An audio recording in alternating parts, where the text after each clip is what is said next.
Hello, everybody. This is my video attempt at a lecture that I would typically do outside with you all in the field in Beta Vu, Wyoming, or in the classroom. Unfortunately, not able to do that this year due to time constraints. However, I'm going to do my best to deliver this lecture to you in a way that is accessible. But unfortunately, you won't have the opportunity to ask questions. It will be a lot more didactic. Usually I give this lecture and ask a lot of questions, ask you to bring your life experiences, and really work with your knowledge of what anxiety and depression may look, feel, or act like.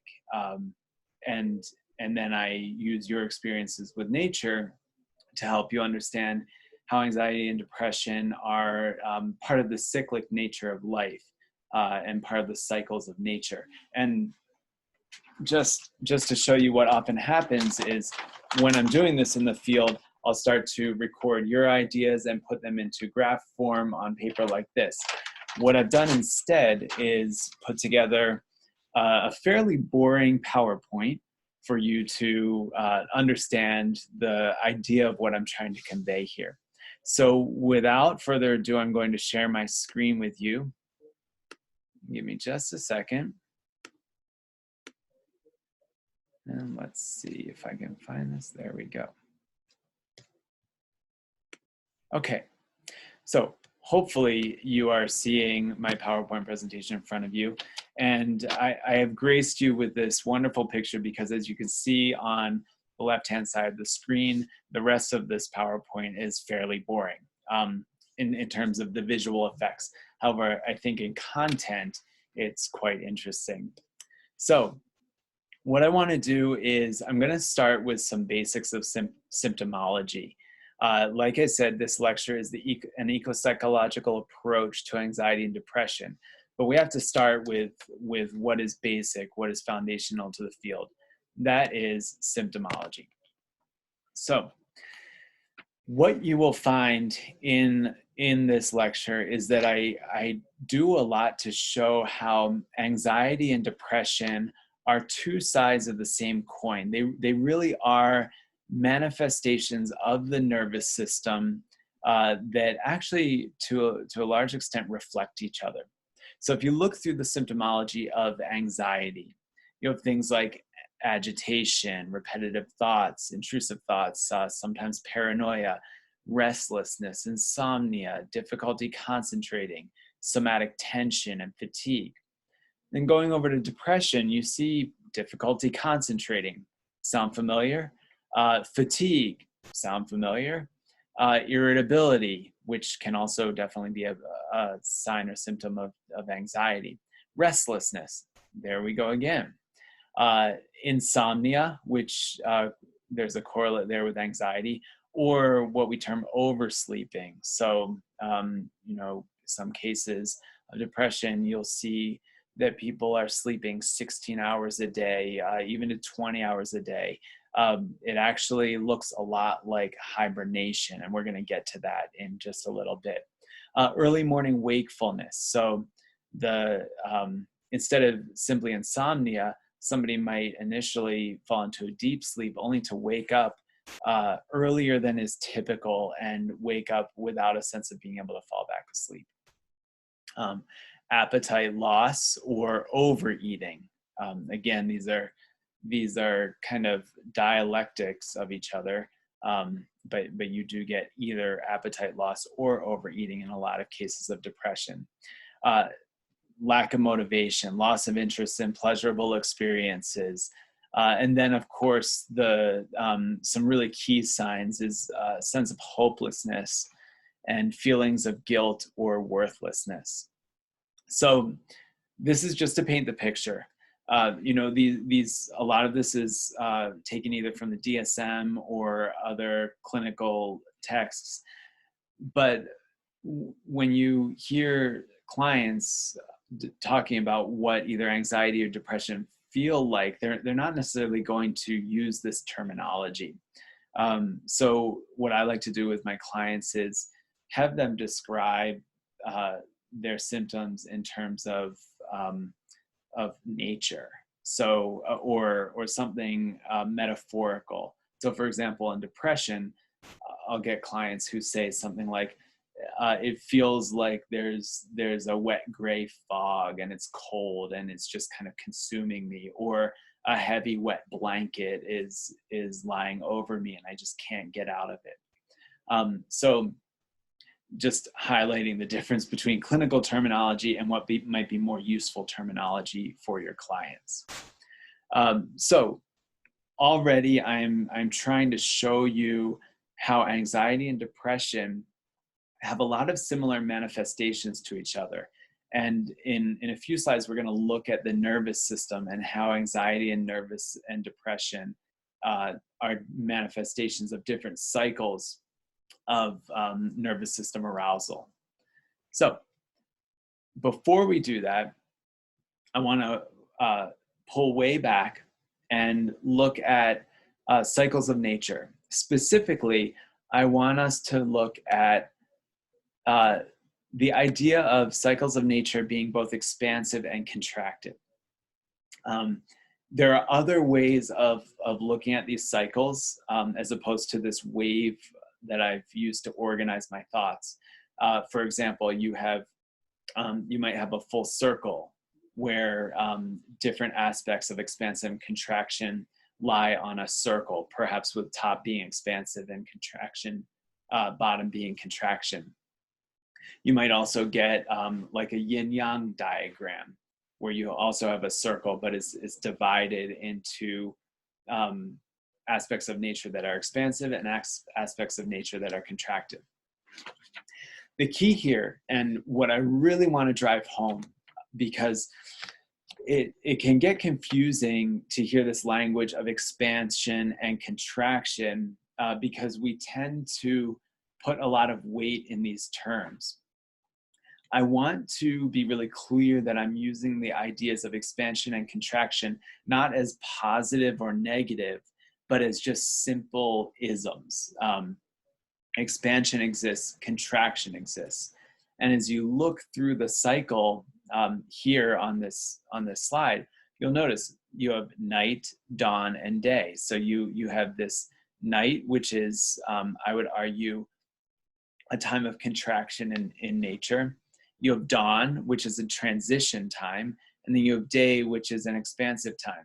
Now, yes, there are some who may argue that day is better than night or night is better than day, but I would argue that that is very subjective, right? Night is necessary as day is necessary for the cycles of life.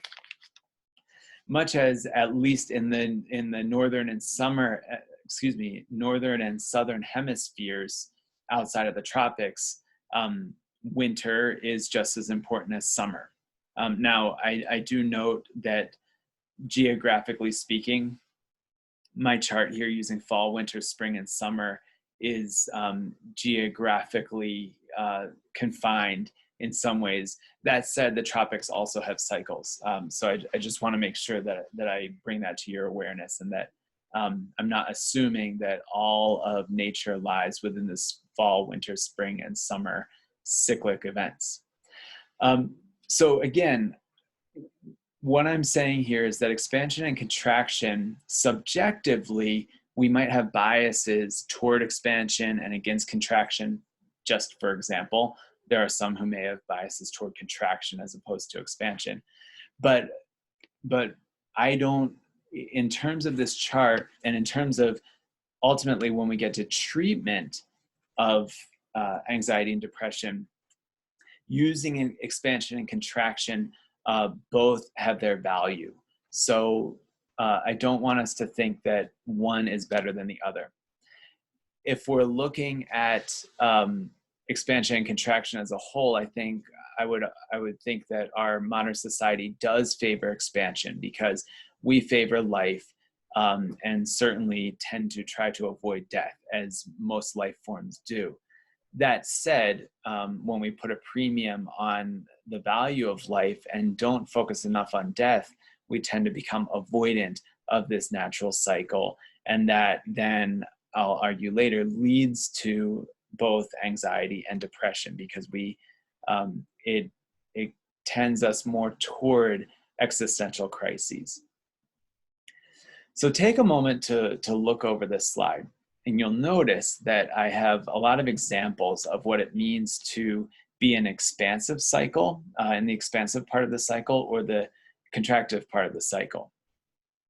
Again, of these things, we might put value judgments that, for example, foraging, gathering, hunting, and procreating and birth is better than death and dying and grief and loss, and going into retreat or refuge. Some might argue that, but these are all necessary experiences in the natural human condition, I would argue. So expansion, this opening of energy, is what allows us to do things like forage, gather, hunt, plant, explore, create new things, come up with new ideas, pursue things that we want to pursue, to procreate and give birth. And then these kind of what we might generalize as expansive emotional expressions. So laughing, crying, arguing, these are ways that we emit energy, and we kind of expand and put the energy out there. And then if you continue to look, you'll see I've got celebration and ceremony marking rites of passage. And then on the transpersonal plane, you've got this experience of cosmic community. Okay, so we're going kind of up and out from a transpersonal sense. Contrast that with the transpersonal experience of earth community. So I would argue that there's a contractive nature of going down and in, so down and into the earth. There's a parallel here with a lot of shamanic tradition, which has people kind of going down and seeking guidance down in the earth. Okay. Just a note here. Some of you may have experience with, especially in communities like Boulder, or perhaps the Bay Area, you have these kind of light seekers who are pretty consistently looking for, I would say, this mark here, the transpersonal experience of cosmic community, going up and out. I would say that there is there's a somewhat of a pathology in that, and always looking up and out, always looking for the expansion, what is bigger and better, as opposed to what is down and in, that could be really important and give a lot of wisdom and guidance. So that's just a note. So take one last look at this slide, because I'm about to move on. Again, I want to drive home that these are natural states of being. And in these natural states of being, there are transitions from one to the other, which, when it comes to anxiety and depression, the transitions are where the problems often happen. So without further ado, I'm going to move on to the next slide. Okay, so you have expansion and contraction here, but what I've done is I've turned that line into a dashed line. When I think of anxiety and depression, I think of them as ghosts of the natural cycle of expansion and contraction. So you can make a pretty obvious parallel. Expansion's ghost parallel is anxiety, and contraction's ghost parallel is depression. But I want to talk a little bit about how we get there. So you'll notice I start on this chart with hyperarousal and then down to hypoarousal. So actually talking here about the nervous system response to threat. And if we look at humans as beings that are attempting to survive, which I would argue we are, then a lot of our mental health issues, for lack of a better word, come from problems of this cycle of hyperarousal and hypoarousal. In trauma terms, we might call it fight, flight, and then freeze. So notice, importantly, that hyperarousal tends to happen first, happens before hypoarousal. So hyperarousal, um, let's just give the example of in nature, a bunny rabbit being chased by a wolf, for just keeping it simple. So a bunny rabbit getting chased by a wolf. Before the bunny rabbit gets chased, the bunny rabbit might notice the wolf, right? Because in order to be chased, the rabbit has to respond and run. So what first happens is the rabbit will become alert and oriented to the threat. So this is the very first stage of hyperarousal. So there's this alertness, this all of a sudden the rabbit notices some movement in the bushes and then orients to that movement. So that orientation is the very first start of hyperarousal. Then there's a crucial decision, and that is fight or flight. Now, this decision doesn't necessarily happen in the prefrontal cortex and the part of our brain that takes in all the information, digests it, comes up with a number of courses of action, and then chooses one. This happens immediately. This happens before, in humans, this part of our brain can come on. In the case of a bunny rabbit, that part of the brain is not nearly as large or developed, so it doesn't really get in the way, and they immediately will either fight or flee. In the case of a wolf, my guess is that the bunny is going to flee. So that's hyperarousal. That comes first. That flight happens. And after the flight happens, if the bunny gets away, some of you may have seen videos that Peter Levine has put together where he's showing actually a rabbit getting chased by a coyote, I think. And in this video, the rabbit then, after it gets away, starts to do this kind of bucking and dancing, which is called pronking. That kind of bucking, dancing is we might interpret it as a celebration. Again, there's some more expansion language in here. But what it's actually likely doing is it is processing the energy out of its body. So it's moving the adrenaline through, it's letting those muscles expand fully so that it sequences the movement of flight all the way out of its body. So it no longer needs to hold that tension in its body. Now remember, one of the key signs of anxiety is somatic tension.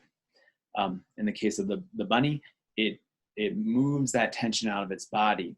And then what it might do is it might go and rest. So I'm not getting to freeze yet, but I am getting to the kind of bottom, the natural bottom of the contractive part of this cycle. After the bunny has fled and really expanded its energy, it then goes and sinks in and finds rest. It goes and finds a safe place, perhaps its own abode, or a place away from any predators, well hidden, and then will rest and rejuvenate. So it seeks refuge, and it allows its body to settle, to really settle.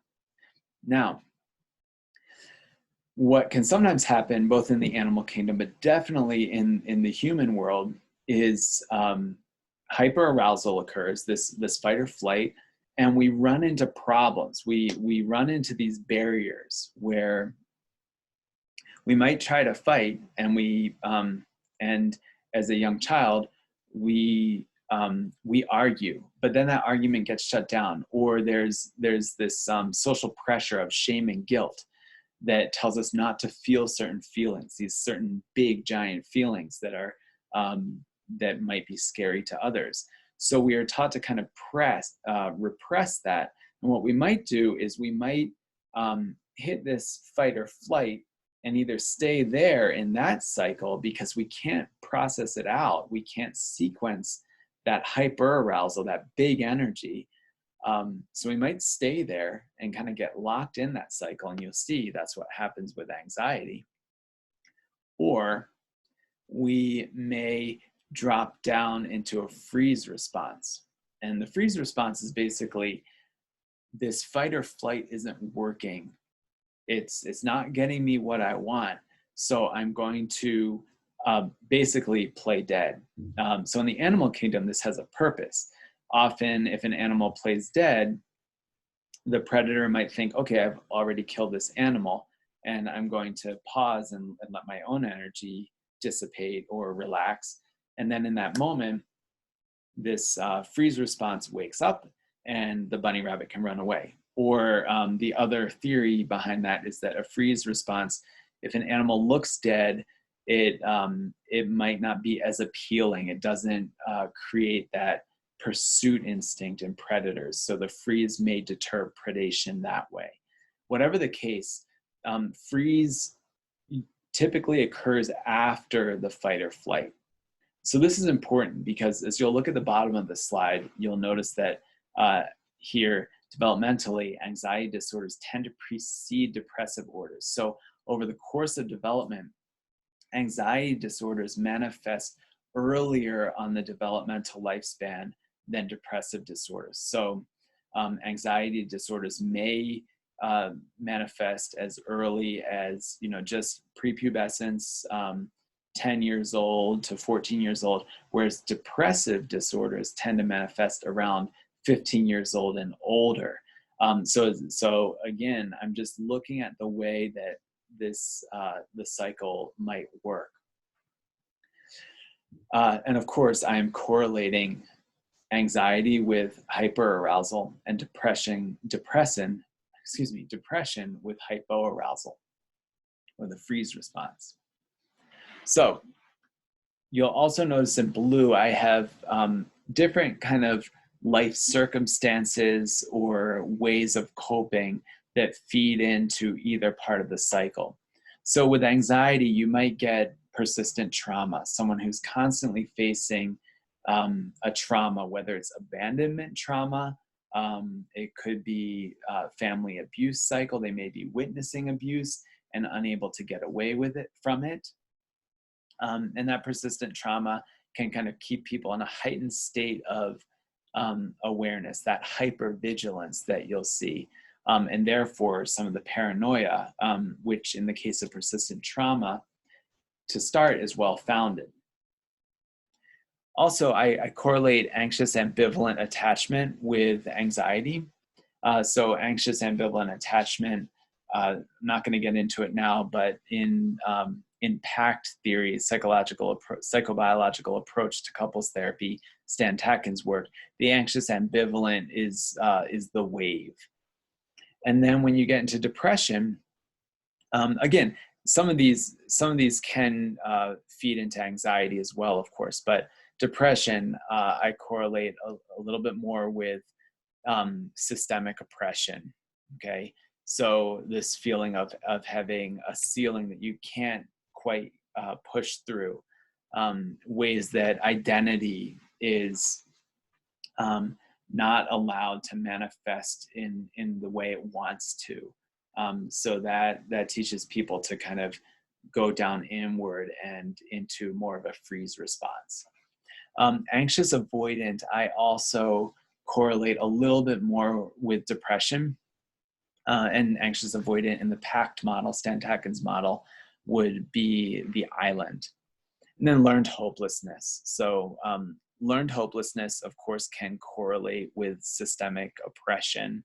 It can correlate with unresolved trauma. It can also correlate with persistent trauma. So really, anxiety and depression can both manifest from these kinds of conditions. Part of how each manifests may have to do with the biology of the human, the genetics of the human that is experiencing them.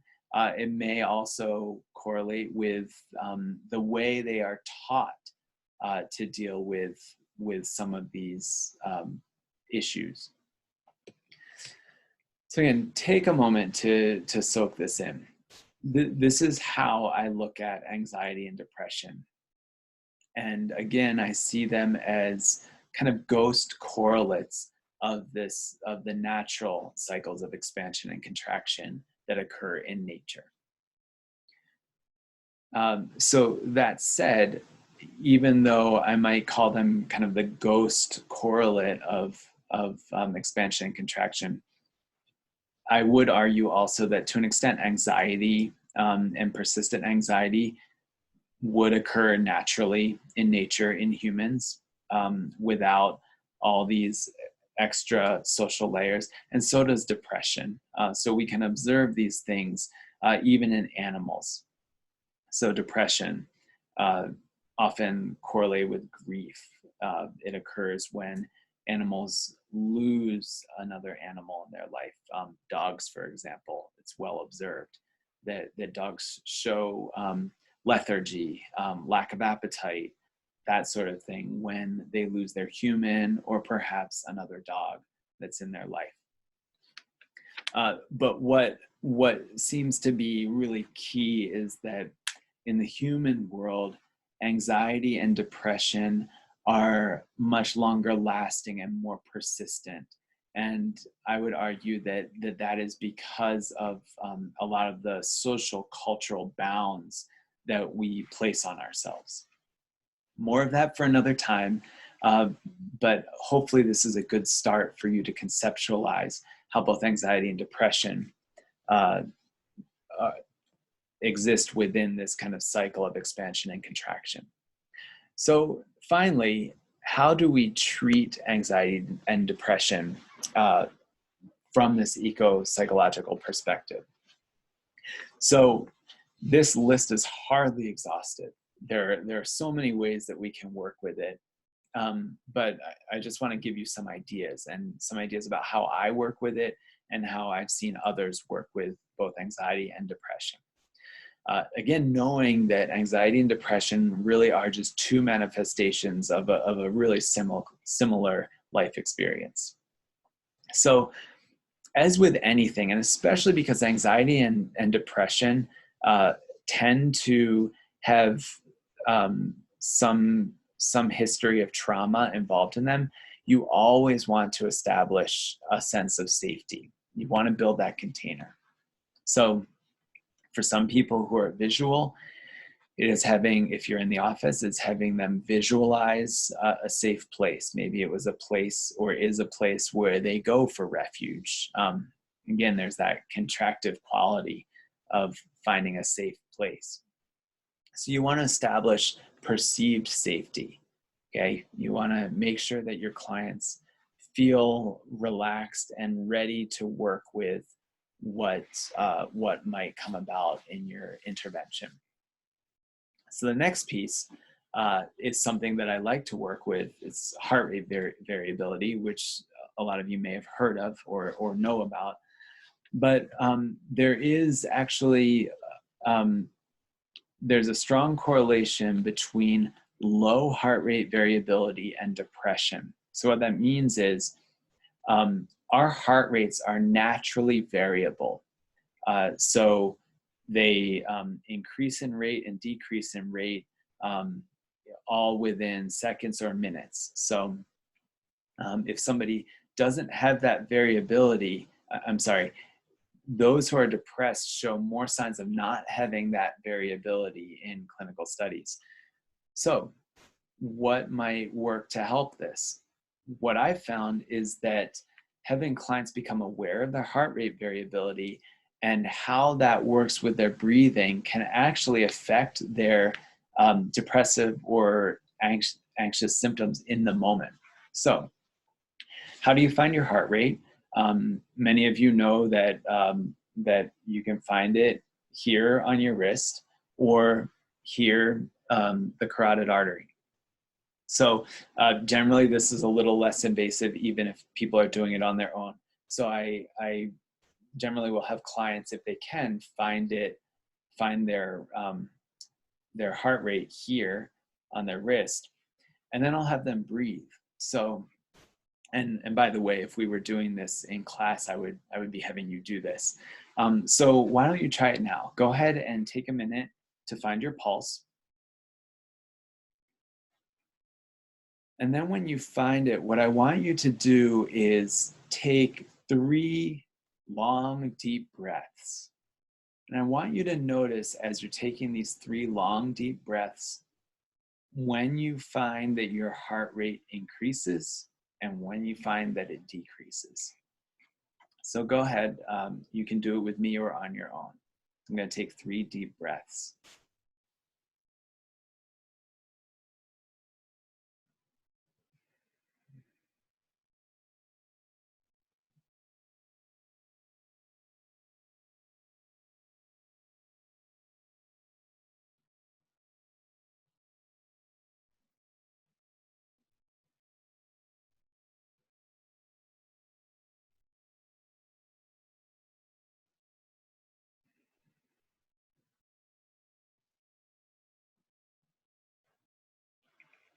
Okay, so what a lot of people will find is that the length between each heartbeat increases with the out breath. So fewer beats per minute on the out breath and more beats per minute on the in breath. So in both having your clients breathe deeply and having them track their heart rate, you don't want to set it up where they have to feel that increase and decrease in their heart rate. What you're really doing is having them breathe deeply and just noticing the finer details of their heart's rhythm. And that focus alone, bringing them into the present moment with themselves, can often lead to an immediate cessation in the sense of weightiness of their symptoms.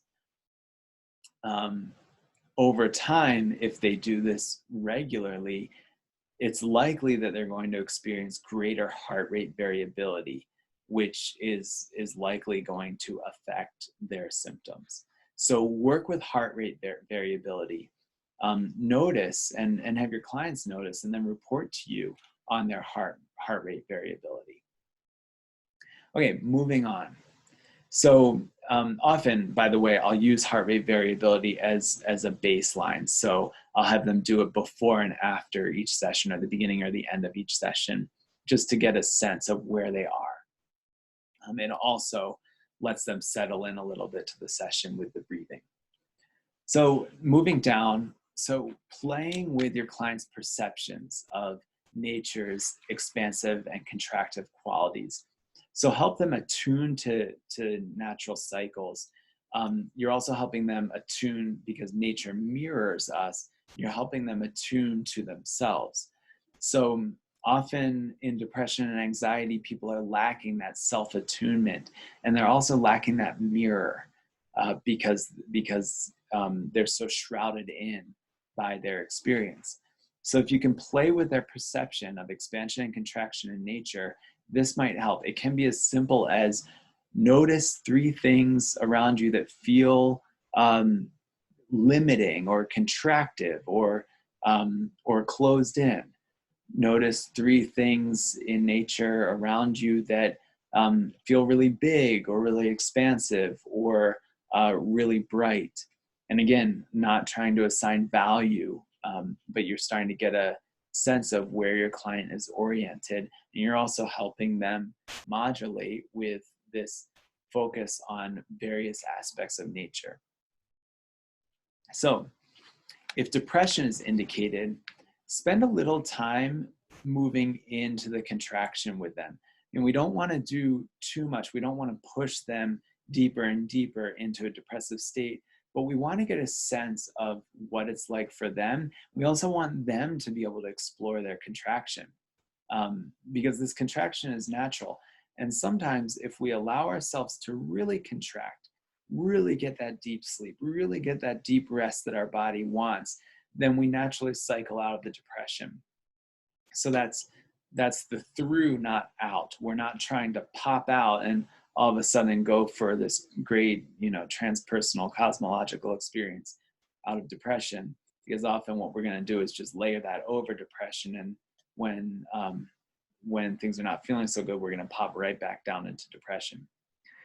We want to give them a really strong body-based experience of their own depression. And this might seem counterintuitive, but we often depression is trying to avoid itself, and we don't want to be avoiding ourselves.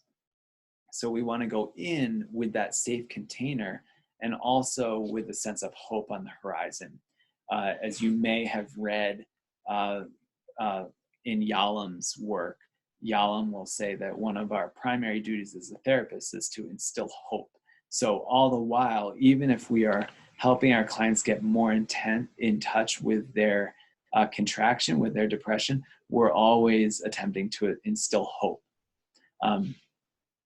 So what you also want to do, moving down here where it says oscillate into expansion from a place of contraction, you again want to play with moving in and out, moving into the contraction and then back out into expansion. See what their capacity for expansion is. The more you oscillate, the more you can try and kind of loosen the bonds of depression, or in the case, as you'll see, the opposite, loosen the bonds of anxiety. So really oscillate into these experiences of expansion and contraction. Again, using nature, whether it's just simply the clients identifying those things or acting it out, playing it out. It depends on how much capacity they have. So again, the opposite of working with depression, not the opposite, but slightly different, you're going to move into the expansion when anxiety is indicated.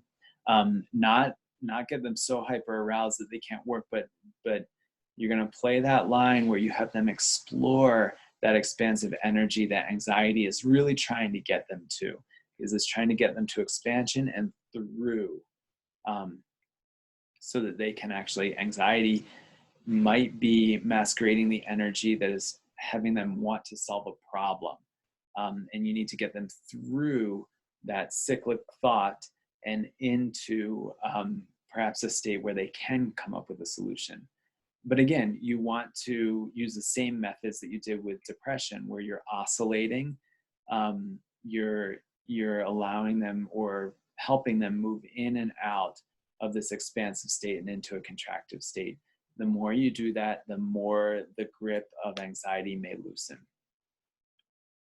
So a couple other ideas. You're going to seek signs of potential for the healthy side of stagnant contraction or stagnant expansion. So what's a healthy replacement for something that they tend to move toward in depression?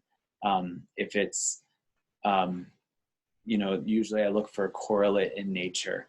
If they're constantly looking to something that seems unhealthy, whether it's their eating behaviors or sleeping behaviors, I try to help them look for something contractive in nature that will kind of open them up to a new way of contracting. So I had one client who sought out, who was seeking out caves. It was the thing that helped him like really kind of drive into that contractive state and explore it. So see if you can look for healthy replacements, and don't force those replacements, but see what happens if there's a healthy replacement and your client can take it on.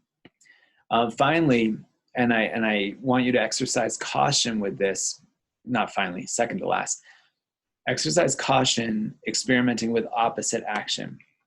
So often you're going to be working really hard if you don't exercise caution. You also need to see what your client's limits are. So one thing that tends to help clients with low-grade depression is having them in their body work with what it feels like to do have expansive movement. So sometimes you can have them stand with their legs slightly spread and their arms wide out, like they've just been victorious in something.